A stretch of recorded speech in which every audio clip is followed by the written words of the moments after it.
Welcome to my channel Textile Guro. A capacitor is an electronic component that stores electrical energy in an electric field.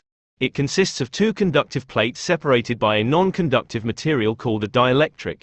When a voltage is applied across the capacitor, charges accumulate on the plates and the electric field between them increases. The amount of charge that can be stored on the capacitor and the strength of the electric field depends on the capacitance value of the capacitor, which is determined by the area of the plates, the distance between them, and the dielectric constant of the material. Take for example, you have a house that needs to maintain a certain water pressure at all time. For that, you will need a tank that stores water and releases when the pressure falls. A capacitor follows this principle. It stores electrical charge and releases it when power supply is obstructed, just like the tank that stores and releases when water supply is obstructed. Capacitor can be referred to as temporal battery. Capacitors are used in a variety of electronic applications, such as filtering noise in power supplies, stabilizing voltage levels, and storing energy in electric circuits.